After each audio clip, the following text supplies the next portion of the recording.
कल मेरा जन्मदिन है माँ जी। लेकिन ना विकास को याद है, ना ही आपको याद है। शादी के बाद ये मेरा दूसरा जन्मदिन है। पिछले साल तो मेरा जन्मदिन शादी के बाद ही था, लेकिन तब भी विकास को याद नहीं था। कितनी अरमान थे मेरे कि वो मुझे सरप्राइज देगा, कोई गिफ्ट देगा। लेकिन मेरे सारे अरमानों पर पानी फिर गया था। और आज फिर वही होगा। मुझे किसी से कोई उम्मीद ही नहीं रखनी चाहिए।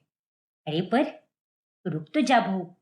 हे भगवान, अगर विकास ने इस बार भी इसके जन्मदिन पर कुछ भी नहीं किया तो ये लड़की और तमाशा करेगी। ना बाबा ना, मैं ऐसा बिल्कुल नहीं होने दूंगी। मैं अभी जाकर विकास को बताती हूँ। फिर बाद में मालिनी विकास को पायल के जन्मदिन की बात बताती है। देख विकास बेटा, मैं जानती हूँ कि तुझे कितना काम होता है और तू कितना व्यस्त भी होता है।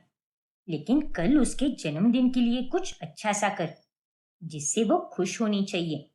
क्योंकि पहले ही तुम दोनों में बहुत कलेश चल रहा है। ठीक है माँ, आप चिंता मत करो। मैं कल पायल को बहुत ही बढ़िया सरप्राइज दूंगा। जे बात। फिर रात के 12 बजे। Happy birthday Payal, love you a lot. ये लो, विश मांगो और इस केक को कट करो। ये क्या नाटक है विकास? अरे इसे भी कोई केक कहता है क्या? ये तो एक पेस्ट्री है। अरे तुमसे एक केक तक लाने को नहीं हुआ क्या? हद होती है विकास।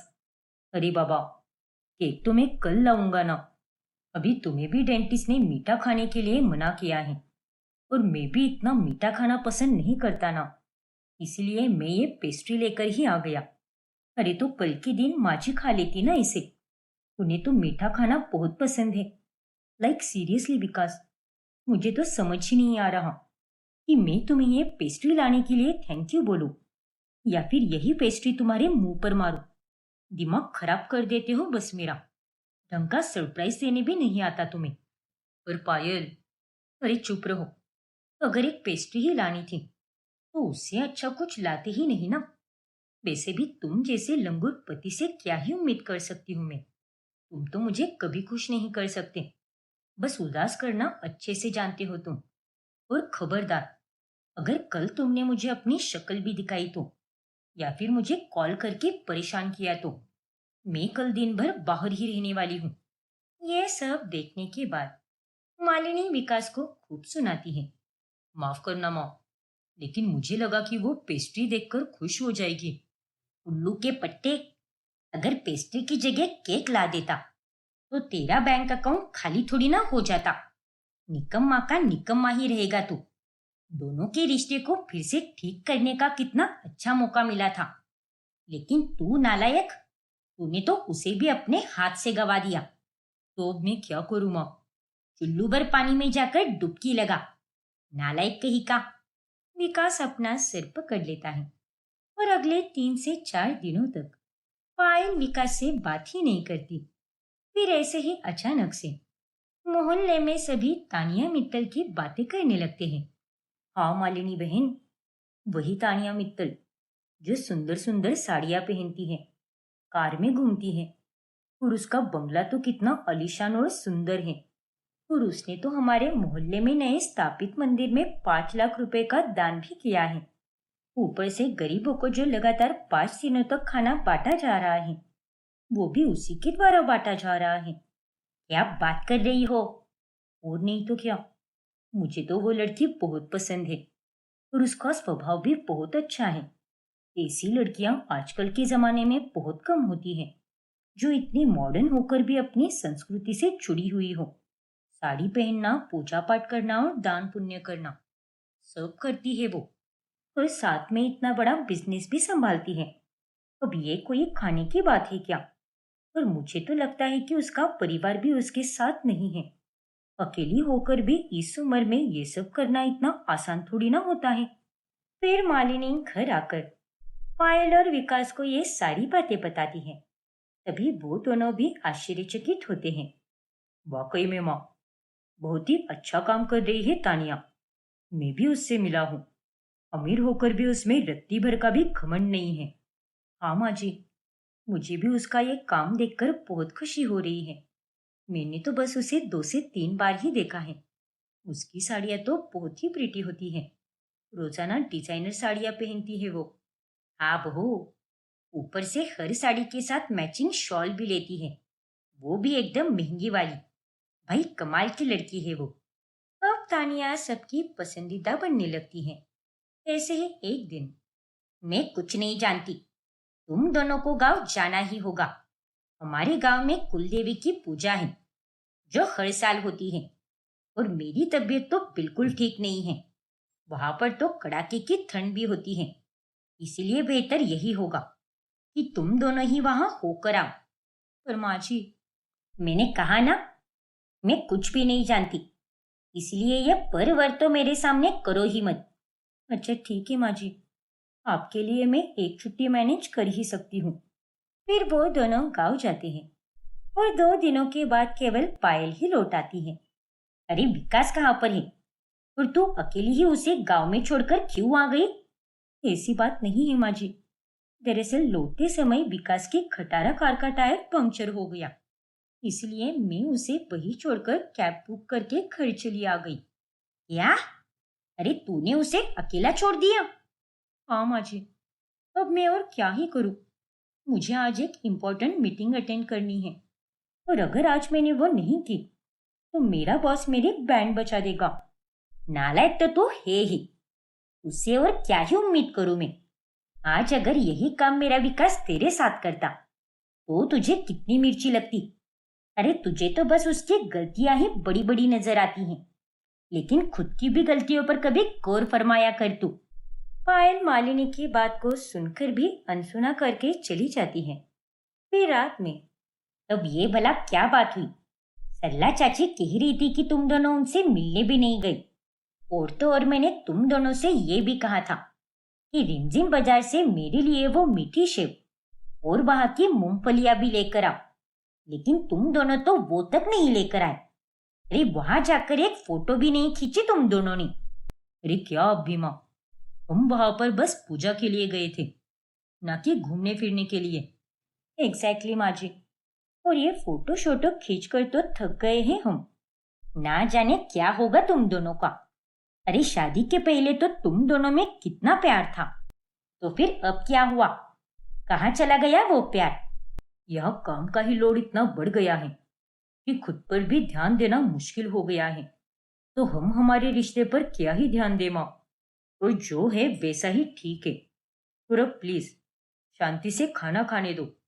हाँ माँ जी, दिन भर की थकान के बाद एक यही समय मिलता है हमें जब हम शांति से खुद के साथ समय बिता पाए, तो आप इसमें भी शुरू मत हो जाइए।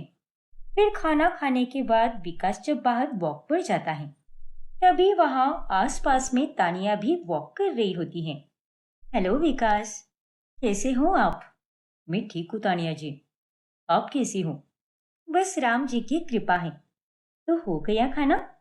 जी हाँ, बस अभी अभी हुआ है। और आपका? जी, मेरा भी खाना हो गया। वैसे तानिया जी, आप अकेली ही रहती हो क्या? मेरा मतलब आपका परिवार कहाँ पर है? मैंने तो आपके घर के आंगन में बस नौकर चाकरों को ही देखा है।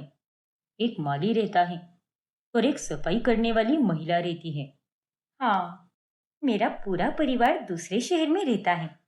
मैंने आपको बताया तो था ना कि मैं यहाँ पर अपने बिजनेस को एक्सपांड करने आई हूँ, और अब मैंने यहाँ पर नई फैक्ट्रीज भी खोली है, इसीलिए अब मुझे थोड़े महीने यहीं पर रुकना पड़ेगा। क्या बात है! तो बस यहाँ पर कुछ महीने रुकने के लिए आपने ये इतना बड़ा बंगला खरीद भी लिया? हाँ तो उसमें क्या है, मेरा घर यानी बरेली में जहाँ मेरे घर वाले रहते हैं, वो घर तो इससे कई गुना ज्यादा बड़ा है। इस पूरे मोहल्ले जितना तो हमारा लॉन ही होता है। हमारे ऐसे ही कई सारे शहरों में ढेर सारे करोड़ों करोड़ों रुपए के बंगले हैं। बस राम जी की कृपा से सब कुछ है। कमाल है तानिया जी। वैसे आपका किस चीज का बिजनेस है? वो हमारा डायमंड का बिजनेस है। क्या? ग्रेट! लेकिन आपको तो मैंने हीरा पहने हुए कभी देखा भी नहीं, और आप तो जब देखो तब सोना ही पहनती हो, क्योंकि मुझे सोना पहनना ही पसंद है। हीरा भी अच्छा ही होता है, लेकिन सोना उससे कई ज्यादा अच्छा लगता है मुझे। बस अपनी अपनी थिंकिंग होती है। अब वो जो भी हो, लेकिन आप साड़ी में बहुत अच्छी लगती हो। आजकल के जमाने में जहाँ हर एक लड़की मॉडर्न कपड़े पहनती है, वही एक और आप हो। भक्ति भाव और सादगी का मार्ग चुनकर साड़ी पहनकर अपनी लाइफ खुशी से जी रही हो। असली लाइफ जीना तो कोई आपसे सीखे। ऐसी कोई बात नहीं है। मैं तो बस साधारण जीवन जीना चाहती हूँ, जो 100 साल पहले हर एक व्यक्ति जीता था। लेकिन ये नए जमाने में हुए नए बदलावों के चलते आज का व्यक्ति अपनी पुरानी जड़ों को भूल बैठा है। इसीलिए वो हर वक्त दुखी और बीमार ही रहता है। अगर आप खुश रहोगे तो आपके साथ सब कुछ अच्छा ही होगा। मानना पड़ेगा, आपकी सोच तो बहुत ही अच्छी है। वैसे मुझे ना कुछ मीठा खाने का बहुत मन कर रहा है। सोच रही हूँ कि बकलावा खाने दुबई ही चली जाऊं। कुछ ही घंटों में वापस भी आ जाऊंगी। क्या? बस बकलावा खाने के लिए स्पेशली दुबई जाओगी आप? ये तो कोई विदेशी मिठाई है ना? जी, बहुत टेस्टी होती है। किसी दिन आपके लिए भी लेकर आऊंगी। अभी मैं मेरे स्टाफ से कहकर वीआईपी टिकट्स भी बुक करवाती और हवाई जहाज में बैठकर दुबई भी चली जाती और थोड़े ही घंटों में बकलावा खाकर वापस लौट भी आती।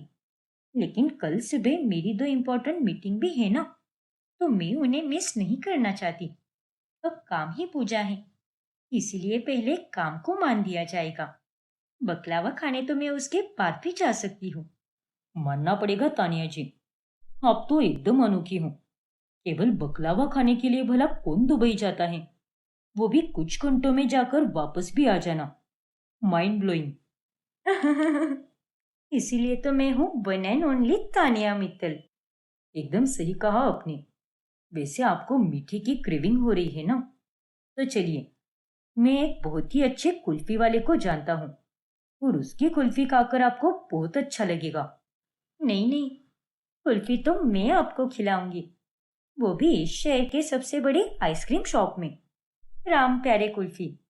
बाप रे, वहां तो एक कुल्फी ही 800 से 1000 रुपए तक आती है। हाँ तो उसमें क्या हुआ? चलिए, मैं अभी गाड़ी निकालती हूँ, फिर हम दोनों वहां कुल्फी खाकर आएंगे। पर तानिया जी। ओफो विकास, इतना मत सोचिए आप। और चलिए, फिर तानिया विकास को एक महंगी शॉप में लेकर जाती है और वो दोनों वहां पर एक कुल्फी खाते हैं और 2-3 कुल्फियां वो घर पर भी लेकर आते हैं। क्या बात है विकास बेटा, अरे ये कुल्फी तो बहुत ही स्वादिष्ट है, एकदम अलग सी है। कहाँ वो 20 रुपए वाली कुल्फी और कहाँ पर ये 1000 रुपए वाली कुल्फी। हाँ विकास, बहुत ही टेस्टी है ये कुल्फी। वैसे तानिया का स्वभाव भी बहुत अच्छा है। मैं भी कल उसके लिए तिल और पंजीरी के लड्डू लेकर जाऊंगी। सर्दी में ये लड्डू बहुत खाए जाते हैं। उसके घर वाले भी बनाकर देते होंगे ना उसे, तो इस बार ये लड्डू मैं उसे दूंगी। फिर अगले दिन जब मालिनी तानिया के घर जाती है, तभी अंदर से उसका आलीशान घर देखकर मालिनी के होश उड़ जाते हैं। मुझे तो पता ही नहीं था तानिया बेटा कि हमारे मोहल्ले में इतना बड़ा महलों जैसा बंगला भी है। बहुत ही बड़ा और सुंदर है तुम्हारा घर। Thank you so much Malini काकी। बैठी है ना? भूषण, काकी के लिए नाश्ता पानी लेकर आओ। बाप रे, चांदी की थाली और ग्लास? हाँ काकी, वो क्या है ना, हमारे यहाँ चांदी और सोने के बर्तन ही इस्तेमाल किए जाते हैं। कमाल है।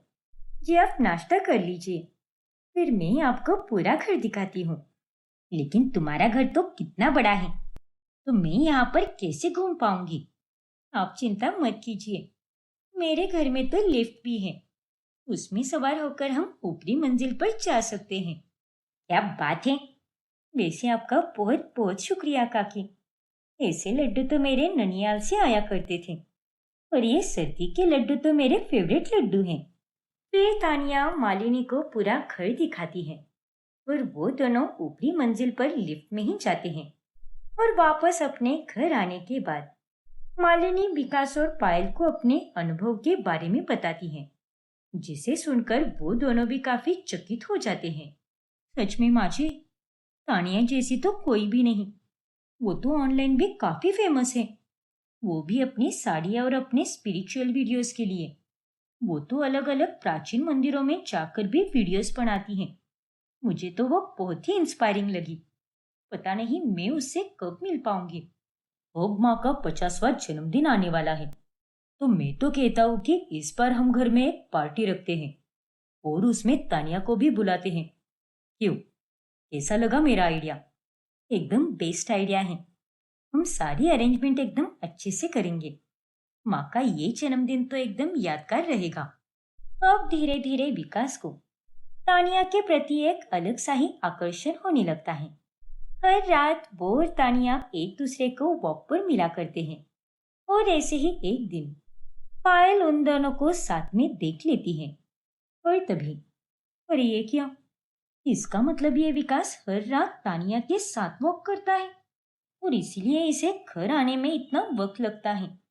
इसके चेहरे के हाव भाव देखकर मुझे दाल में कुछ काला लग रहा है। कहीं ये वैसा तो नहीं जैसा मैं सोच रही हूँ। अब आगे क्या होगा जानने के लिए हमारा अगला भाग देखना ना भूलें।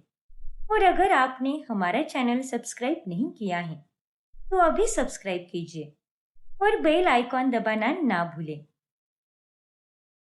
ये सब क्या है अर्नव? तूने इस मनहूस काली लड़की के साथ शादी क्यों की? और नहीं तो क्या।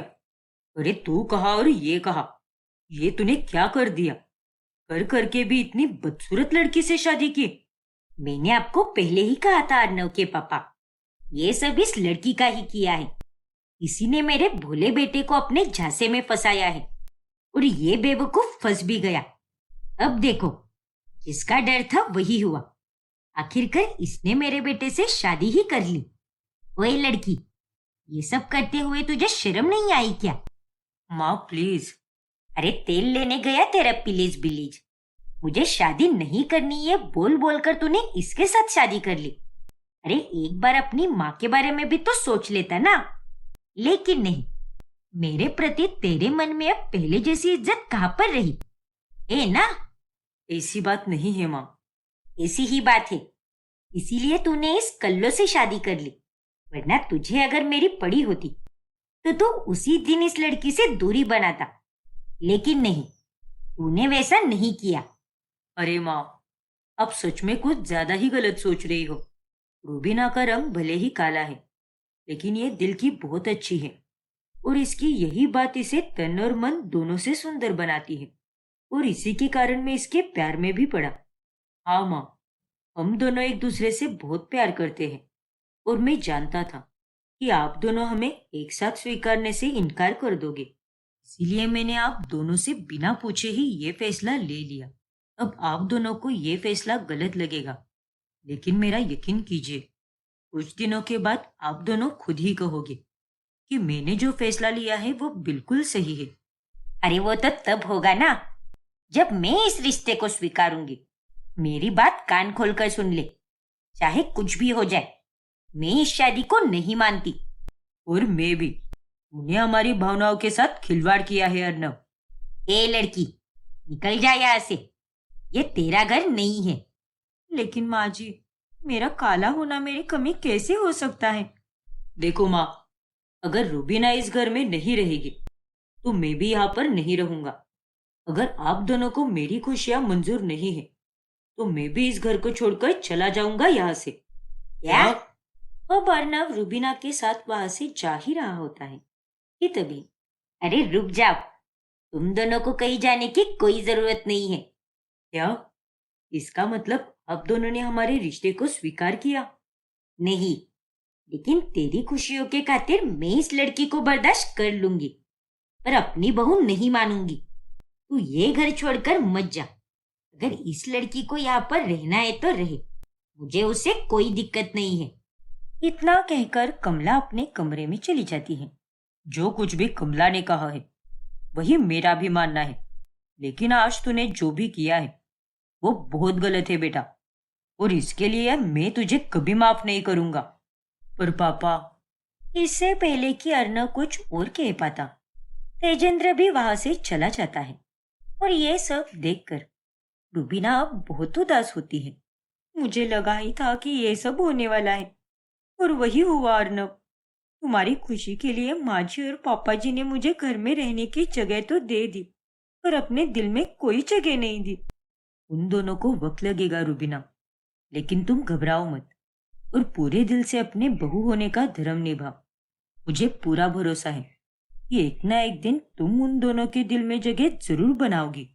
ठीक है अर्नव, मैं हार नहीं मानूंगी और अपने सास ससुर का दिल जीत कर ही रहूंगी।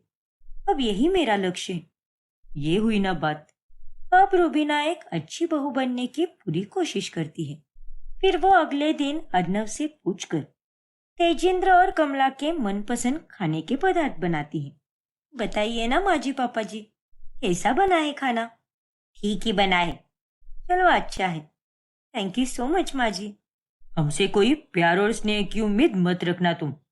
हम तुम्हें सिर्फ अपने बेटे के लिए झेल रहे हैं, इसलिए अपना काम करो और चुपचाप इस घर में रहो। बाकी उसके आगे तुम्हें कुछ करने की कोई जरूरत नहीं है।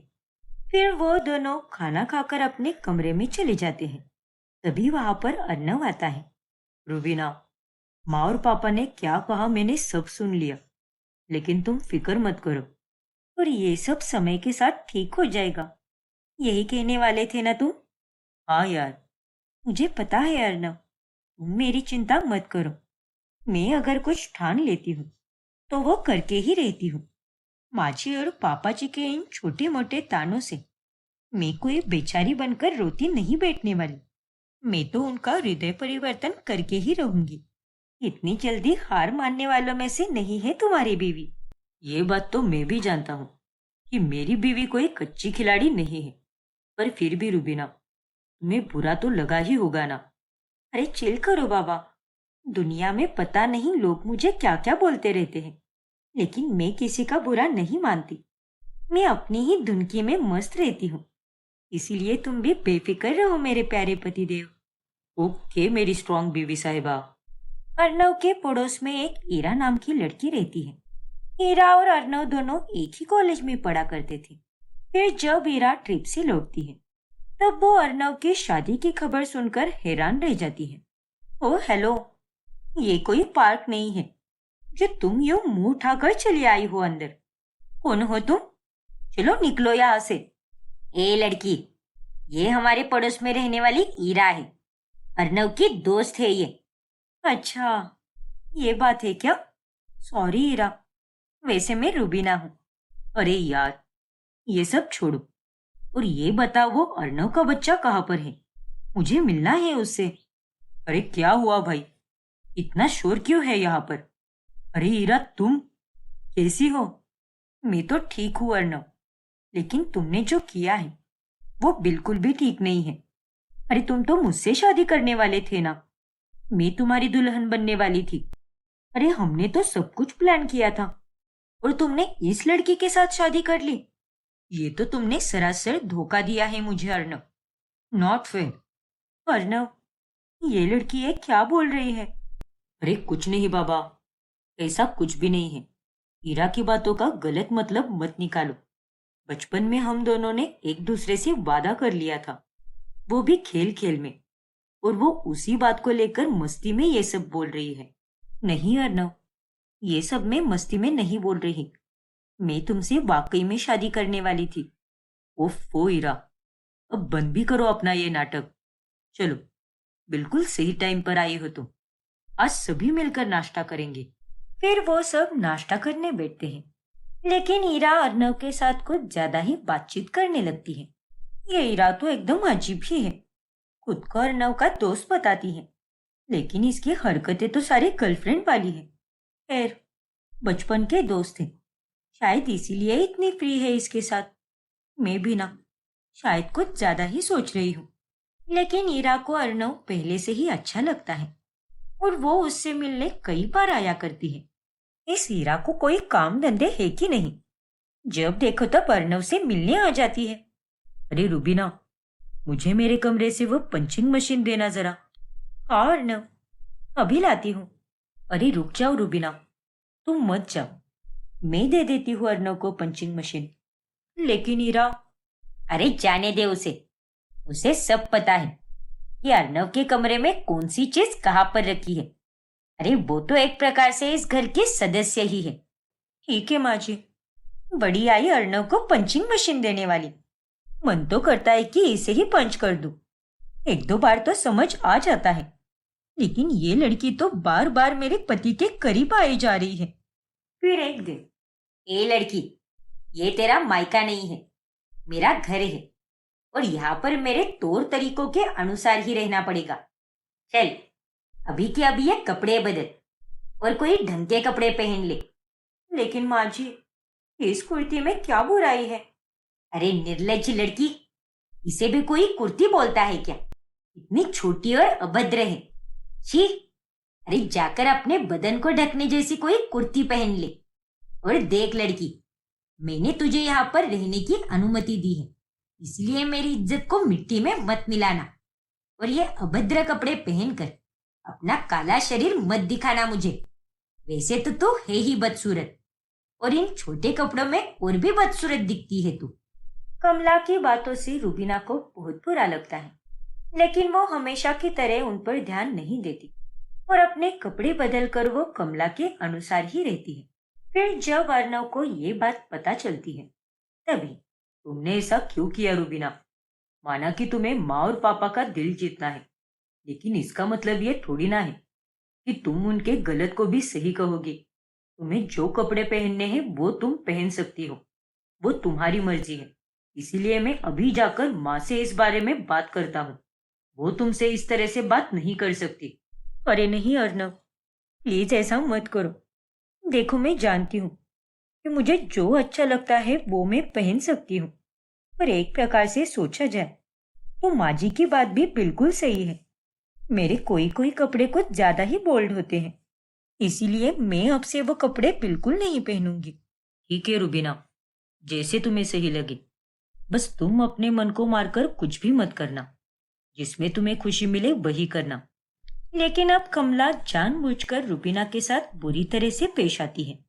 ऐसे ही एक रोज, अरे कहाँ जा रहे हो तुम दोनों?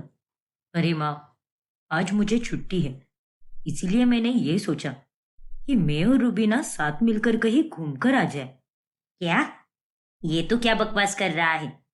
नहीं नहीं, ए लड़की, तू इसके साथ कहीं भी नहीं जाएगी। चुपचाप घर पर बैठ। लेकिन क्यों माँ जी? क्योंकि हमारे यहाँ पर बीवी ऐसे पति के साथ घूम फिर नहीं सकती, इसीलिए तू यहीं पर रुकेगी। तुझे अगर कहीं जाना हो तो मेरे साथ चलना, लेकिन अपने पति के साथ तुम कहीं भी नहीं जाओगी। और अर्नव, तुझे जाना है तो तू अकेले ही चला जा। अरे ये आप क्या कह रही हो माँ? हम दोनों पति पत्नी हैं और हम दोनों को एक दूसरे के साथ घूमने का पूरा हक है, इसलिए आप प्लीज मना मत करो। देख अर्नव, तेरी माँ ने और मैंने तेरी हर एक बात मानी है और हमने अब तक कुछ भी नहीं कहा और चुपचाप इस लड़की को तेरे लिए झेल रहे हैं। पर इस घर के भी कोई नियम है, इसीलिए तू अकेले ही चला जा। ये लड़की तेरे साथ कहीं नहीं जाएगी।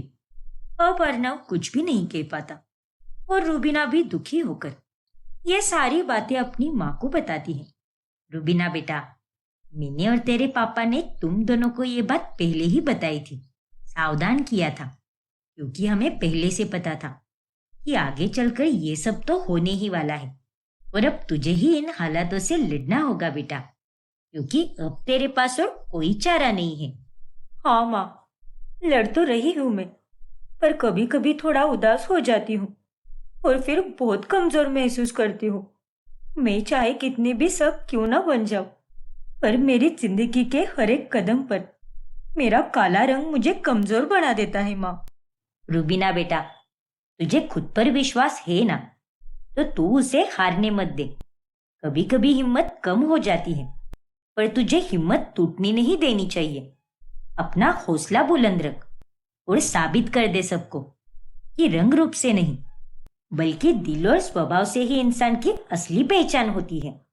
हाँ माँ, आप सही कह रही हो। फिर अगले दिन जब रूबीना बाजार से घर आती है, तभी वो वहां पर हीरा को अपना सारा सामान लिए आए देखकर बहुत ज्यादा हैरान हो जाती है। अरे हीरा, तुम यहाँ पर इतना सारा सामान लेकर क्यों आई हो? यार रूबीना, अब तो मैं यहीं पर रहने वाली हूँ, अपने अर्नव के पास। क्या? हाँ रुबीना, अब मेरे घर वाले कुछ दिनों के लिए बाहर गए हैं, इसीलिए मैं यहीं पर रहूंगी। ठीक है ना आंटी? हाँ हीरा, अरे ये घर तो तेरा ही है, तो पूछने की क्या जरूरत है तुझे? लेकिन हीरा, मिल मिल के तुम्हें हमारा ही घर मिला है क्या? अरे अगर यहाँ वहां पर रुकना ही था तो तुम भी अपने घर वालों के साथ क्यों नहीं चली गई? क्यों रुकी यहाँ पर? ए मूर्ख लड़की, ज्यादा जबान मत चला, वरना एक फन करके लाफा मारूंगी तो सीधे अपने माँ के पास जा पहुंचेगी। बड़ी आई हमारा घर कहने वाली। अरे ये अर्नव की बचपन की दोस्त है, मेरी पड़ोसन की बेटी, और इस घर में उसकी कीमत तुझसे ज्यादा है। और तू होती कौन है इसको ये सब बोलने वाली? मैं इस घर की मालकिन हूँ, ना कि तू। पर माँ जी। चुप, वरना मैं सच में तेरा गाल लाल पीला और नीला कर दूंगी। जाओ वीरा बेटी, तुम ऊपर के कमरे में चली जाओ। वो कमरा 2 दिन पहले ही साफ किया है, तो अपना सारा सामान ठीक से रख लो। ठीक है आंटी। रुबीना को अब बहुत गुस्सा आता है, फिर खाना बनाते समय। अब तो ये ईरा नाम की आफत मेरे घर में ही रहने आ गई है। ये बिल्कुल किसी चुंबक की तरह मेरे अर्नव से चिपकी रहती है। मुझे तो उसकी बहुत चिंता सता रही है। कमला रुबीना की ये सारी बातें रसोई के बाहर से सुन लेती है। अच्छा, तो अब इस कल्लो को इस ईरा से परेशानी हो रही है। इसके मन में ये डर सता रहा है कि कहीं ईरा नाम की चिड़िया इसके पति को उड़ा ना ले जाए। अब मैं इसकी कमजोरी समझ गई, और अब तो मैं इसे घर के बाहर निकाल कर ही रहूंगी। फिर कमला फौरन ईरा के पास चली जाती है। ईरा बेटा, सच सच बताना, तुझे मेरा अर्नव बेटा पसंद है ना? अरे आंटी, आप ऐसे अचानक से ये क्या सवाल कर रही हो? हिचकिचाने की कोई जरूरत नहीं है। तू एकदम मन खोलकर अपने दिल की बात बता। मैं तो हमेशा से ही तेरे साथ एक सहेली की तरह पेश आई हूँ, तो मुझसे क्या डरना? हाँ आंटी, मैं अर्नव को बहुत पसंद करती हूँ, पर वो तो मेरे हाथ से निकल गया ना। अब रूबीना उसकी बीवी बन गई है। तो क्या हुआ? अगर पाना चाहो तो इस दुनिया में ऐसी कोई चीज नहीं है जो नहीं पाई जा सकती। बस हिम्मत और जज्बा होना चाहिए। देख, तुझे अर्नव चाहिए, और मुझे उस काली कोलूटी रूबीना को इस घर से बाहर निकालना है, और मेरे बेटे की जिंदगी से भी, क्योंकि मैं भी यही चाहती हूँ कि मेरी बहू तेरी तरह दूध जैसी गोरी चिट्टी हो, ना कि उस काली कलूटी की जैसी। वो सब तो ठीक है आंटी, पर रूबीना हम सबकी जिंदगी में से कैसे निकलेगी? वो कोई फुटबॉल थोड़ी ना है जो लात मारी और उड़ गई। रूबीना को तुझसे जलन होने लगी है, क्योंकि तू अब उसके और अर्नव के बीच आ रही है, इसीलिए कह रही हूँ। अब तू और ज्यादा घुस उन दोनों के बीच में। क्या? हाँ, अर्नव के इतने करीब जा कि वो रूबीना जल जल कर राख हो जाए और सब कुछ छोड़कर चली जाए। लेकिन आंटी, ये काम कहने में जितना आसान है, करने में उतना ही मुश्किल भी है। देख ईरा, तुझे अर्नव चाहिए कि नहीं, ये पहले बता मुझे। अरे हाँ आंटी, 100% चाहिए। तो फिर तुझे ये सब करना ही होगा। ठीक है आंटी, अगर अर्नव को अपना बनाने के लिए मुझे इतने सारे पापड़ बेलने पड़ेंगे तो मैं तैयार हूँ। मैं उन दोनों को एक साथ एक पल भी चैन से बिताने नहीं दूंगी। फिर रात में जब अर्नव और रूबीना अपने कमरे में प्यार भरा समय बिता रहे होते हैं, तभी ईरा दरवाजे पर खटखटाने लगती है। अर्नव, अर्नव मेरे दोस्त, जल्दी से दरवाजा खोलो, प्लीज जल्दी दरवाजा खोलो। ये तो ईरा की आवाज है। फिर अर्नव झट से दरवाजा खोलता है। क्या हुआ ईरा, तुम इतना क्यों चिल्ला रही थी? सब ठीक तो है ना? हाँ यार, वो तो मैं बस ऐवी ही मस्ती कर रही थी। पर ये तुम कैसी मस्ती करती रहती हो ईरा?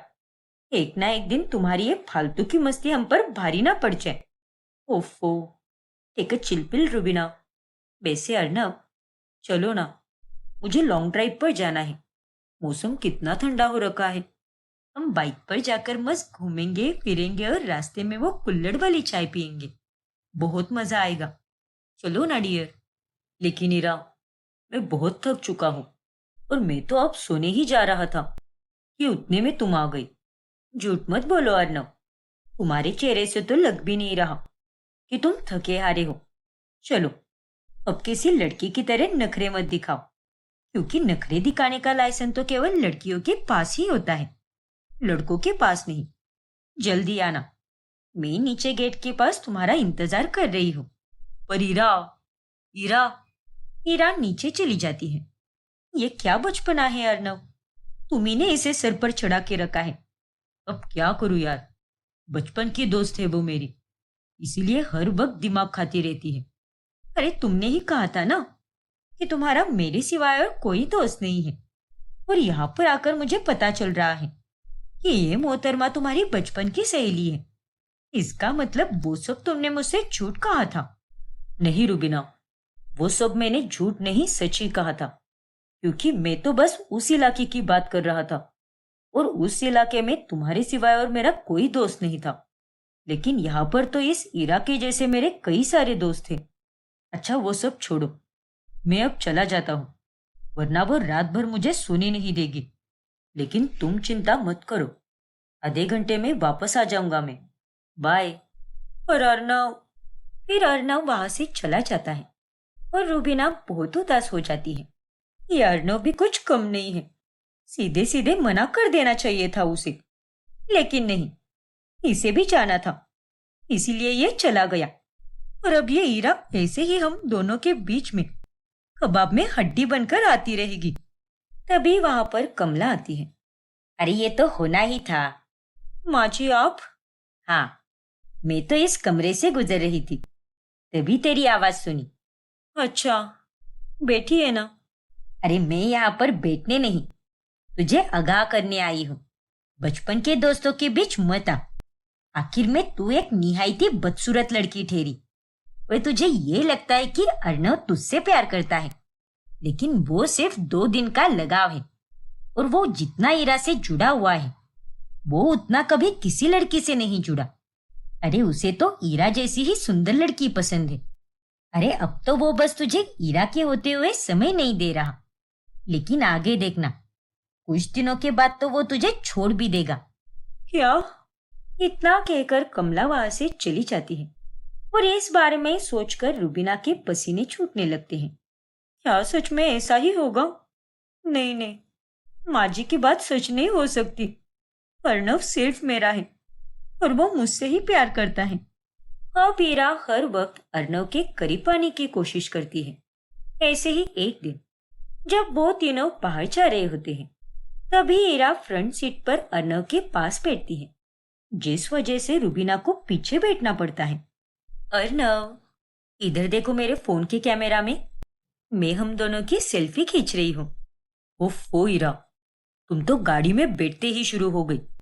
इस अर्नव ने तो मुझसे एक बार भी नहीं पूछा कि तुम आगे बैठना चाहती हो क्या, और इस बेवकूफ ईरा को आगे बैठने दिया। आज रात को तो मैं इसकी अच्छे से खबर लूंगी। फिर रात में, अरे बाबा तुम जैसा सोच रही हो वैसा कुछ भी नहीं है। ईरा बस मुझे अच्छा दोस्त मानती है, और इसीलिए वो मेरे साथ इतना बेबाक होकर पेश आती है। नहीं अर्नव, जो मैं समझ पा रही हूँ वो तुम नहीं समझ पा रहे। पहले की बात अलग थी, क्योंकि पहले तुम शादीशुदा नहीं थे, लेकिन अब तो हो ना। अब मैं आ चुकी हूँ तुम्हारी जिंदगी में, तुम्हारी बीवी, और उसके बाद भी उस नालायक लड़की को थोड़ी सी भी शर्म नहीं है। जब देखो तब मक्खी की तरह भिनभिनाती रहती है तुम्हारे इर्द गिर्द, और मुझे ये सब बिल्कुल नहीं पसंद अर्नव। इसीलिए मैं तुम्हें साफ साफ कह रही हूँ कि उस लड़की से दूर रहो। ठीक है बाबा, आपका हुक्म सर आंखों पर मेरी बीवी साहिबा। मैं कोई मजाक मस्ती के मूड में नहीं हूँ अर्नव, ये बात बहुत गंभीर है। अरे हाँ बाबा, मैं समझ रहा हूँ। चिल मेरी जान, जैसा तुम कहोगी वैसा ही होगा। फिर अगले दिन जब अर्नव घर के बाहर जा रहा होता है, तभी, अरे रुको ना अर्नव, क्या मैं भी तुम्हारे साथ चलूं? मुझे तो घर में बैठे बैठे बहुत बोर हो रहा है, इसीलिए कह रही हूँ। नहीं ईरा, तुम अंदर जा, मुझे काम है। लेकिन अर्नव, अब अर्नव ईरा से थोड़ा दूर ही रहने लगता है। फिर ईरा ये बात कमला को बताती है। अरे आंटी, 2 दिन से अर्नव के बर्ताव में बहुत बदलाव आ चुका है। वो मेरे साथ ठीक से बात भी नहीं करता। लगता है उस काली कलूटी रूबीना ने उसे तुझसे दूर रहने के लिए कहा है। हाँ आंटी, मुझे भी अब ऐसा ही लग रहा है। लेकिन तू फिक्र मत कर, जब घी सीधी उंगली से ना निकले तो उंगली को टेढ़ा करना ही पड़ता है। अब तक तो मैं सीधे रास्ते पर चल रही थी, लेकिन मैं अब टेढ़े रास्ते पर चलूंगी। उतने में वहां पर उपेंद्र आकर सब कुछ सुन लेता है। अरे कौन सी चाल चलने की बात हो रही है कमला? क्या गोलमाल है? जी कुछ भी तो नहीं, वो हम दोनों तो बस ऐसे ही गपशप कर रहे थे। चल हीरा बेटा, हमें मॉल जाना है ना, जल्दी चल वरना देरी हो जाएगी। हाँ आंटी, चलो। फिर हीरा और कमला फौरन वहां से निकल जाती है और ये देखकर उपेंद्र को उन पर थोड़ा सा शक हो जाता है। फिर अगले दिन कमला और हीरा चाल चलकर अर्नव की बैग में एक रिंग और चिट्ठी डाल देती है। और जब रुबीना उसकी बैग में से टिफिन निकालने जाती है तभी, अरे ये क्या, ये रिंग और चिट्ठी, क्या लिखा है इसमें? डियर हीरा, ये रिंग मैंने तुम्हारे लिए लाई है। मैं जानता हूँ कि मैंने जल्दबाजी में उस काली रुबीना से शादी कर ली, लेकिन अब मुझे एहसास हो रहा है कि मैंने कितनी बड़ी गलती की है। और मुझे अब समझ आ रहा है कि मेरा दिल सिर्फ तुम्हारे लिए ही धड़कता है। और इस बदसूरत रुबीना से तो मुझे बस लगाव हो गया था, लेकिन तुम कुछ दिनों के लिए रुक जाओ, फिर मैं रुबीना को मेरी जिंदगी से रफा दफा करके तुम्हारे साथ शादी कर लूंगा। और ये बातें मैं तुम्हें सामने से नहीं कह पाऊंगा, इसीलिए हिम्मत जुटाकर चिट्ठी के द्वारा मैं अपने जज्बात बयां कर रहा हूँ। वो चिट्ठी पढ़कर रुबीना पूरी तरह टूट जाती है। फिर अर्नव के आने के बाद वो उससे खूब लड़ती है। मेरा विश्वास करो रुबीना, ये हैंडराइटिंग भले ही मेरी जैसी है, पर ये चिट्ठी मैंने नहीं लिखी है और ना ही ये रिंग मैंने लाई है। अरे मुझे भी समझ नहीं आ रहा कि ये सब मेरे बैग में कैसे आ गया। झूठ, सरासर झूठ बोल रहे हो तुम अर्नव। मुझे जिस बात का डर था वही हुआ। माँ जी ने सही कहा था कि अर्नव का तो 2 दिन का लगाव था और वो तुझे भूलकर हीरा के पास चला जाएगा, और वही हुआ। इतने बड़े धोखेबाज आदमी हो तुम। छी। नहीं रुबीना, ये सब झूठ है। मैं सिर्फ और सिर्फ तुमसे ही प्यार करता हूँ, ना कि उस हीरा से। तुमने कहा कि मैं उससे दूर रहूं, इसलिए पिछले 2 से 3 दिनों से मैंने उसके साथ ठीक से बात भी नहीं की है। अरे चुप रहो तुम। तुम्हारे खाने के दांत अलग हैं और दिखाने के दांत अलग। लेकिन अब बस, बहुत हुआ। मैं अब एक पल के लिए भी यहाँ पर इस घर में नहीं रुकूंगी। जा रही हूँ मैं वापस। और प्लीज मुझे मनाने के लिए मेरे मायके मत आना और ना ही मेरे घर पर फोन करना। आज से तुम्हारा और मेरा रिश्ता खत्म। क्या? ये तुम क्या कह रही हो रुबीना? प्लीज रुक जाओ, एक बार मेरी बात तो सुन लो। अरे तुम्हें मुझ पर इतना भी भरोसा नहीं है क्या? रुबीना अर्नव की एक नहीं सुनती और वो उसे छोड़कर चली जाती है। अर्नव उसे मनाने के लिए उसके घर चला जाता है, पर तेजेंद्र और ललिता उसे वहां से जाने के लिए कहते हैं। बेचारा अर्नव अब काफी अकेला पड़ जाता है। वहीं दूसरी तरफ कमला और हीरा की खुशी का कोई ठिकाना नहीं होता। ऐसे ही एक दिन, ये देखो अर्नव, मैंने तुम्हारे लिए अपने हाथों से गाजर का हलवा बनाया है। चक्कर बताओ ना, कैसा बना है? प्लीज हीरा, चली जाओ यहाँ से। मुझे अकेला छोड़ दो। मैं बात करने के मूड में बिल्कुल नहीं हूं। अरे यार, अब जो हो गया सो हो गया ना। रुबीना को भूल जाओ अर्नव। अरे कब तक ऐसे सदमे में बैठे रहोगे? देखो हीरा, मैं बहुत ही इज्जत से कह रहा हूँ, प्लीज लीव मी अलोन। फिर हीरा वहां से चली जाती है। तू चिंता मत कर, उसे ठीक होने में थोड़ा समय लगेगा, लेकिन बाद में वो तेरा ही होगा, देखना तू।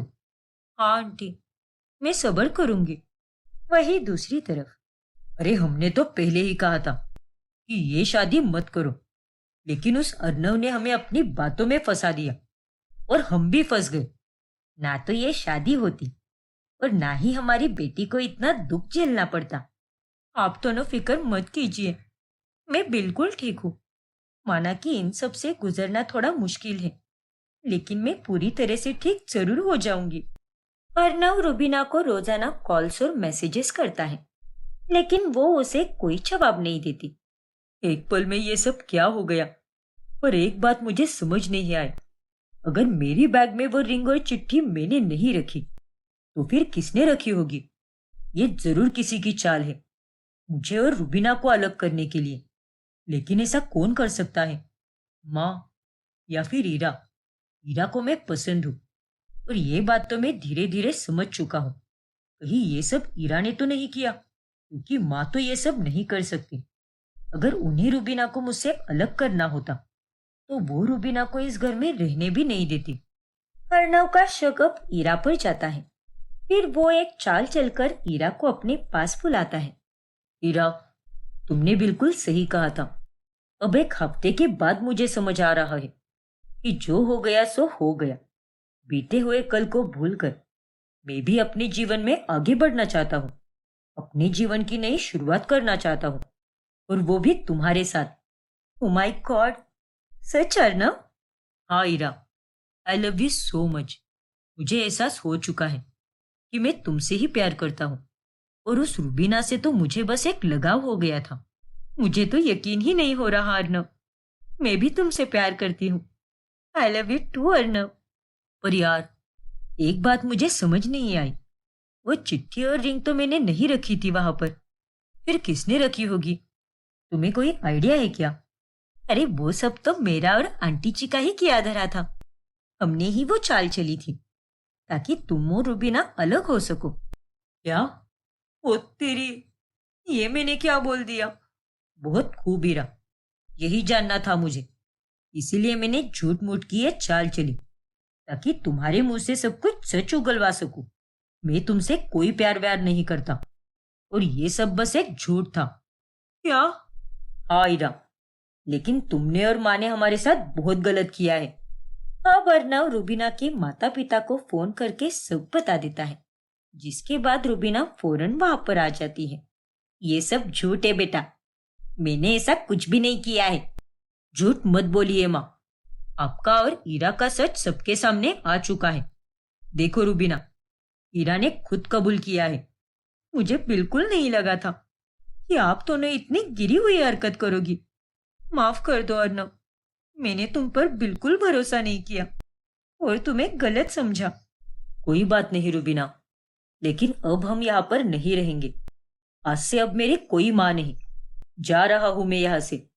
सोचा था कि आप समय के साथ सुधर जाओगी और हमारे रिश्ते को स्वीकार करोगी, लेकिन नहीं, आप कभी नहीं सुधर सकती। नहीं बेटा, ऐसा मत कर। ये घर छोड़कर मत जा। रुक जा बेटा। लेकिन अर्णव नहीं रुकता और वो रुबीना के साथ अलग से रहने लगता है। और इस तरह अंत में कमला अपने किए पर खूब पछताती रहती है।